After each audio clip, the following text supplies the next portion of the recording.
May I now have the pleasure to call on stage Shri Sanjay Jaju, Secretary, Ministry of Information and Broadcasting, Government of India, Mr. Richie Mehta, Filmmaker, and Ms. Bich-Quan Tran, Film Producer of Schirkoa, in Lies We Trust. And I now hand over to Film Critic and Senior Journalist Anupama Chopra. Please come on stage to moderate the panel discussion on abundant incentives and seamless facilitations. Come create in India. Anupama, please take it forward. Thank you. Hi, good afternoon everyone. So excited to be here in Cannes. We could do with better weather though. They need to fix that. Mr. Jaju, I want to start with you. We've just seen the AV talking about, the Film Facilitation Office. Can you talk a little bit about what the FFO is and how filmmakers can use it? Thanks, Anupama, and yeah, just saw the AV, and while we are one of the largest producers of films in the world, we make more than 3,000 feature films, documentaries, and products of all kinds, and our products are reaching world over. But I think we've also got a very diversified tapestry of not just the landscape, the culture. We also have the filmmaking culture in our country. So you have the entire spectrum of facilities that possibly any producer in the world requires. It's all available within the country, not just for production, but at the same time for post-production. So we wanted to bring all this under an umbrella called Film Facilitation Office. A Film Facilitation Office's role is to provide a red carpet to anybody who wants to make films in India, who wants to do some creative work in India or for rest of the world. It's an online portal we have created for seamless transactions for any producer who wants to do film business in India. So it makes not just easy for them to get their entry visas, etc., but any permission that's required to make films in India, all those permissions are granted online. And at the same time, we have also rolled out a lot of incentives. As you might have seen, up to 40% of the production cost gets reimbursed if you make films in India. So it was announced a couple of years back here, but now we have scaled it up and made it. I think it's one of the most, if I may use that word, in terms of the top incentives, it would possibly qualify as one of the top incentives anywhere offered to any of the film producers. Besides this, it's not just for providing some financial incentives, but India is a huge market. Close to 1.4 billion people live here. I think the most populous nation in the world. So you have a huge market available for your products in India. So that again makes this whole proposition much more attractive. We've been working very closely with a lot of foreign production houses. A large number of films have started to get produced in India, and they're making use of the Film Facilitation Office for getting all the clearances and incentives. But at the same time, this also is available for the domestic film producers who make films in India and who also require a lot of clearances from local authorities. Because India has a fairly diverse geography. I mean, if you require sea on one side, you have the mountains on the other side, you have temples, you have mosques, you have synagogues, you have multiple languages, you have dance forms, you have, the tapestry and the spectrum is completely wide and diverse. So you have all these things available, but you also require a single point of contact so that you can reach out to the local authorities, to the state governments, not just avail Government of India incentives, but also avail the incentives that are coming from the state governments. Many state governments are also participating in this program today. And all these state governments also offer incentives, but the idea was to create a complete online mechanism so that producers have a one-stop shop solution for all their needs. So this, in short, is the Film Facilitation Office. So you talked a little bit about the initiatives that you announced here actually in 2022. And then at the International Film Festival of India India, in Goa in 23, those were, I think, sort of scaled up. Yeah. So is this the 40%? What is it that India offers right now for filmmakers? So it's 40%, and where we have the production treaties, we have the co-production treaties with multiple countries. At the same time, we have also removed the ceilings part. I mean, now we can give incentives which extend up to around $4 million US. So that's the kind of incentive we are ready to give to the foreign producers who make films in India. And as I mentioned, it's not just about the incentives.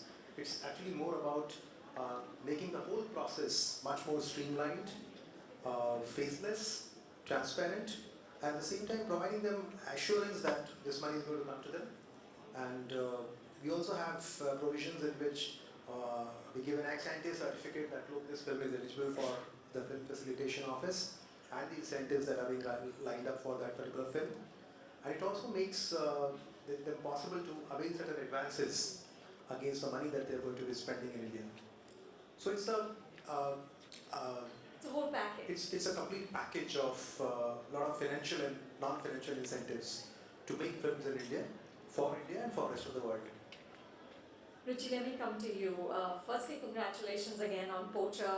If you all haven't seen it, I highly recommend it. It's one of the best series to come out of India this year. You've done so much work with Indian talent, with the Film Facilitation Office. What has your experience been like? I mean, through producing partners, yeah, Alan actually is here, one of my producing partners on Poacher and on Extrapolations, an Apple project I did. It's been actually very smooth, and it's one of the reasons I am able to bring resources in to India and work with, I think, the best talent in the world. Like in the case of Poacher, it was with Malayali talent. But this process that's now occurring, which really didn't exist 20 years ago. I mean, you couldn't, as you're aware, nobody would answer your call if you want to talk about co-productions, nobody cared. It's a whole different game now, and it allows certainly people like me who live outside of India to come into India and try and tell stories which I think are exporting positive culture. That's what I'm trying to do, and we talked about this before. So to me, it's existential, actually. Because, again, 20 years ago, I could make a film for $1 million, scrounge together soft money, go to India and do it. Now, that's increased tenfold, 20-fold. And as a result, you also have viewers in India who have a higher standard, that they are more attuned to a higher quality. And you also have a global audience that is more attuned to a higher quality and expect that coming out of India. And that can only come with resources. And at the same time, we are not here to come in and exploit. We want to pay the talent and the craft what they deserve and elevate global best practice. And this all happens as a result. The first step that's happening here. That's been happening now and continues to happen. So to me, like I said, it's existential for me to do the things I need to do. That sounds amazing. Bich-Quan, let me come to you. You are a co-producer on Schirkoa, In Lies We Trust. Talk about the film and your experience of working with the FFO. Yes, so Schirkoa, In Lies We Trust is an animated feature film by Ishan Shukla, his first animated feature film. And before he had made a very award-winning short film called Schirkoa. So the feature film is based on that short film, which he made in 2016, went to 100 film festivals in the world and won more than 30 awards, was longlisted for Academy Awards. So that's how he got selected by Film Bazaar in 2019, and that's how I met him in Goa, and I was instantly mesmerized by his universe, which for me was beyond animation, was really cinema, because I come from cinema. I'm a film distributor in France, and in 2019 I had just started production actually, so it was kind of my first project in animation on top of it. And so I brought on board a German co-producer as well, and so we immediately saw that there was an opportunity to make a really good, successful Indo-French co-production, because there was so much to bring to the co-production. So at the end of the day, it had actually the approval of FFO and from French government through CNC and French Institute to be an official Indo-French co-production because of the bilateral treaty. And so we had a sales agent from Europe, and now the film has been sold to several European countries in Latin America. It world premiere in Rotterdam at Rotterdam Film Festival, which was very important for us because we want to maybe to world premiere at a general film festival and not a animation or genre film festival, because as I said, we really see it as a ambitious movie, and actually we had talents from both India and international talents. So for instance, voice over guest stars like Karan Johar, Shekhar Kapoor, Anurag Kashyap, Piyush Mishra, and on the international side we had Golshifteh Farahani, Gaspar Noé, Aza Argento, Lav Diaz. So we're very proud of that animated feature, which was a wonderful collaboration between France, India, and also a bit of Germany. And we had animation was mostly done in India because the director is himself has an animation background. So it was very important for him to be able to have a close supervision process. And so he worked with his own animation studio. He's based in Vadodara, Gujarat, but he also worked with a very good 3D animation studio in Delhi and a 2D animation studio in Kolkata, because it's a 2D, 3D animation feature. And for the voiceover, we recorded, it was during the pandemic, so we recorded a bit everywhere. Sometimes we had Zoom sessions and voiceover recording studios all over the world. So people were in Los Angeles, in Rome, in Ibiza, in Paris, in Mumbai. It was quite amazing. In Copenhagen, in London. So talents from everywhere, and the director was coordinating everything from Vadodara. And we had also motion capture, and that was made done in France, actually. But then most of the rest was done in India, animation, as I said, 3D animation mostly. And for the rest, post-production, so it was shared between France and India. So it's truly a global film coming out of India. Yes, and it really made me want to, co-produce more films with India. And actually now I'm going to Film Bazaar every year because there are so many Indian talents there. So I'm going to mostly Film Bazaar not to meet with, precisely to meet with Indian filmmakers. I have two projects, in development. And yes, and I hope we will have another official co-production with France. That's lovely. Mr. Jaju, coming back to you, talk a little bit about the post-production. There was a little mention in the AV about what kind of post-production facilities India offers. Can you tell us more about that, and what are some of the international films that have actually used those? Yeah, on the one hand, we have a huge cinematic legacy and cinematic culture. The theatre-going population is huge. We're the most populous nation in the world, but within that population also, we have a large number of people who actually have cinema moving through their heart. I mentioned in the morning that the source of entertainment in India is defined by two C's. Cinema is one and cricket is another. But coming back to cinema, you have a huge history, almost close to about 100 years of making films. So, and what do you require when you make films? The tradition goes back to 2000 years. Starts from Natya Shastra, how song and dance and drama is part of our culture, it's part of our religion. And I think it's through this that you start, getting this whole pipeline of talent coming in. But now, when you look at how technology is starting to shape movies and filmmaking, again we go back, say 30 years, and you'll realize that India is actually the IT powerhouse of the world. There's no IT product which arguably would not have an Indian hand in it. I mean, you will always have somebody behind any software or algorithm written anywhere. So I think it's in this backdrop that the post-production activities, the visual effects, the animation, this entire segment has acquired significant dimensions in India. And you have large number of films, Avatar is one of them, but there are large number of Indian films which have highest VFX quality and post-production work happening in India. It's not just happening in Mumbai alone, it's happening in south of India. In fact, you will find that filmmakers like Rajamouli have really reached those boundaries, and you can see the fusion of how art direction and VFX together can create cinematic experience of the kind that was seen in Bahubali and in RRR.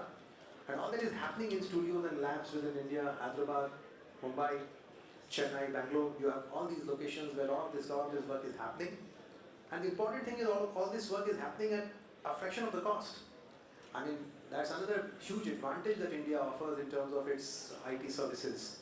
So a lot of foreign films, a lot of foreign studios are actually doing offshoring works here. I mean, a lot of work is being outsourced to Indian companies in India. And all these companies are actually part of every film that you kind of see coming out from Hollywood.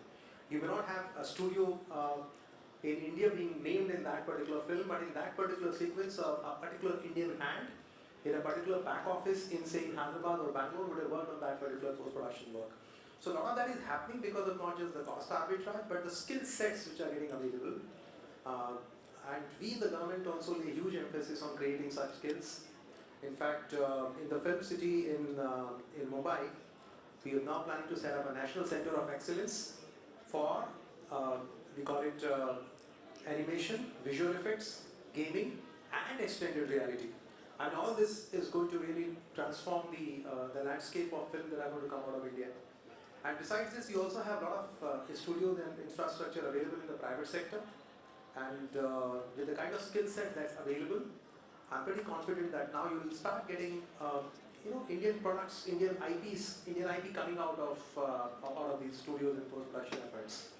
And I think we also want to now integrate all this in the film facilitation office. In fact, if we come to Cannes next year, which we would, you would find that our portal would not just be about rolling out incentives, giving clearances, etc. But we want to convert that into a complete marketplace.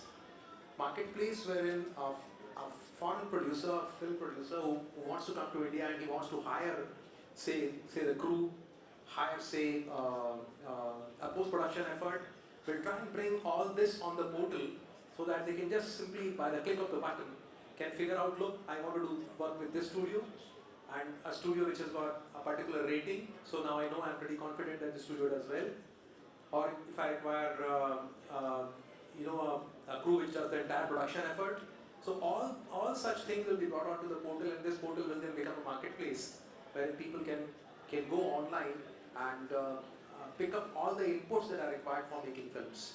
So this is how this entire landscape is now changing, and if you compare any film that is being produced now within our country and the kind of VFX and the post-production effort that you see, it will be very difficult for anybody to differentiate between what is being produced in our country and anywhere else in the world. The only difference would always be at the fraction of the cost, right? Yeah, one of the big thrills when we used to watch Marvel movies was to see the end credits, because you had to sit through them anyway for the little, the little thing at the end of the end credits. But it would be to just see the number of Indians, it would just keep going, and we would be reading these names out, and it was so exciting. I mean, just to add to the post-production, when we did Poacher, all the animals in the series are VFX, and they're the most photorealistic animals you will ever see. It's all done in Mumbai and Bangalore. Wow, that's amazing. Very important for me to utilize the talent, work with the talent for an Indian project as well. But everything you said, it's world class. It's beyond world class. I mean, I wouldn't have known the animals in Poacher were not real, except for the fact you told us. Every single one. So, Richie, you're also, of course, a winner of the International Emmy for Delhi Crime, which is just an incredible, you're the first Indian creator to win that award. I think, and I've seen this in Cannes over the last many years that I've been coming, is I think the perception and gaze of what India does and what India makes is now changing. At one point it was always about Bollywood, which was seen as very kitschy and, you know, a certain kind, and song and dance, and which I have to say I love. No dissing song and dance. But what is your sense of what has changed? I think what has changed is that the amount of filmmakers in India who are willing to take chances in terms of the narrative and go outside of the industry norms and start making films about their own life experiences, that's expanded exponentially in the last 20 years. Where people are starting to say, no, this is my life, this is my experience of my life. One thing I've discovered after 22 years of working in India is any human being who claims they know India is lying, because there is only their version of it. And having done 5 projects in Delhi, and then I went to the jungle in Kerala for a year and a half to do another project there, I realized the urban experience in India is literally a different planet. Delhi has more similarities to London than it does to Kerala. And then I started to realize that there is a whole breadth of experience out there, and filmmakers are now taking that risk to tell those stories. And it's not a political or ideological risk, it's a market risk to say, I'm going to go tell the story. I don't think Bhattacharya's film would exist 20 years ago in terms of the risks, the co-production, those opportunities that are available, and it's very exciting. It's a cultural can of worms, which is incredible. Bich-Quan, you talked about animation in Vadodara. What did you find about the animation facilities? Did you find that they were up to speed? Yes, I think it's very important to also question, I mean, not to question, but to go with the filmmaker, with the artist's intentions. And in this case, he really wanted to work with his own animation studio, of course, which is the reason why it was Vadodara based. But as I said, it's a very atypical movie, so he was also working with a team in New Delhi, another one in Kolkata in terms of animation, and I know that there were also artists coming from other countries with whom he was working remotely as well. So it's a very atypical international co-production where it's not about just financing or financial purpose, but it's really a creative intention, and we really wanted to respect that as far as Schirkoa in Lies We Trust is. He's a very prolific filmmaker, you know, so while we were making that movie, he was also working on Star Wars Visions Volume 2, because there's one of the short film that he's the director of, The Bandits of Golak, and so that's Lucasfilm. It premiered on Disney Plus last year, and it was made with another animation studio based in Mumbai as well. Yes, so yes, it just shows how multitasking he was, and he has his own production company. In fact, hence the co-production, official co-production, which is Red Cigarette Media. That's the name of his company. But we also look for other Indian partners, and I brokered a deal with Civic Studios, which is a Mumbai-based production company, and we also had Samia Sarkar, who helped us and co-produced the movie and brought us some talents such as Shekhar Kapoor, for instance. And the music was made by Sneha Kanwakar, who's based in Mumbai. So yes, we really had wonderful Indian talents from all over India on this. Even a Kolkata sound unit, because the sound was recorded in Kolkata, and the voiceover, as I said, the crowd in Mumbai. Nice. Mr. Jaju, any closing remarks that you would like to leave our audience with?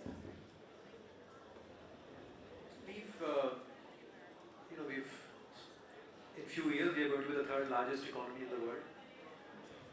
We have possibly one of the biggest diasporas across the world. We also have a past tradition, ancient tradition of films, dance, drama. So, so obviously all these three things are closely related to what I'm trying to convey here is that India is the most populous nation. So you have a huge market available in India. There's a lot of films being made in India now, not just for India, especially with the online and the OTT era that has started to now slowly come to shape the entertainment segment across the world. You have a lot of Indian products now moving across geographies, and I'm sure slowly with technology starting to play a much bigger role, and with artificial intelligence and other stuff that's coming in, you would realize that you slowly have Shah Rukh Khan speaking in Spanish, and Indian movies getting released in Latin America. You will have, of course, the products also from the other side will come in. So I think the boundaries are going to get completely dissolved over a period of time. And all of us appreciate that entertainment actually has a common connect amongst humans. I mean, you may have nuances of it, you may have differences. We have songs, dances, and dramas, etc. in our movies, but we should also not forget that we also have movies that really reflect the social reality. And there are a lot of movies that are, your husband made a movie this year, which is like a movie that really takes me back to my civil services preparation days. So there are a lot of movies that are being made to inspire, to educate. So it's this whole gamut of the narratives that are being conveyed through the movie segment. At the same time, I think the whole paradigm of movies and entertainment also has shifted now, and that's why we call it like, it's not just movies, we call it media and entertainment.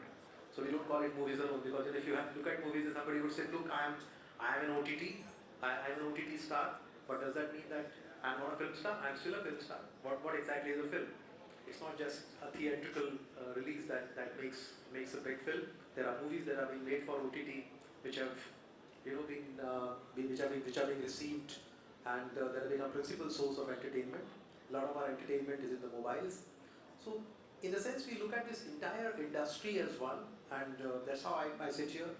I don't call myself as secretary for the films. I'm the secretary for the media and the entertainment industry within the country. So as our economy is shaping up, as our soft touch, I don't call it power, because power can never be soft power. I mean, you can't call it soft power, it's a soft touch that India offers. I'm pretty confident that the global media and the entertainment industry has a lot of work to do in India. You have the infrastructure, you have the skill sets, you have the technology, you have the funding, you have the facilitation that we are offering, and you have a huge market. So I think all this possibly gives us signs into what is going to shape the entertainment segment within our country. This time we have our International Film Festival, and you'll find a different scale this time in Goa. In November, it's happening in November, and I'm also trying to inform all of you that we are going to have the first global and the media and entertainment summit happening in Goa this time on the sidelines of the International Film Festival. We're calling it WAVES, which is the World Audiovisual and Entertainment Summit, and it will open huge opportunities not just for filmmakers, but at the same time it will also open opportunities for a lot of B2B conversations around the media and the entertainment segment. So we consider this as the principal pillar of our economic pie, and I'd like to welcome all of you to India. I'd like to welcome all those who want to do business in India, all those who want to make films in India, not just for India, but for anybody else. So that's it from my side. Thank you. Thank you. Can I just add? I just want to say, I actually want to thank you, Secretary, for being here, because you don't have to be here. There's a version of how this unfolds where he's not present, and this type, you're talking about a soft touch. Your presence here is not a soft touch, which is necessary. And we've seen enough of these to know that when there is no presence, official presence, we all talk about it, we get inspired, we go, and nothing happens. honestly, the fact that you're here talking about it with such detail and clarity, it's very inspiring, I have to say.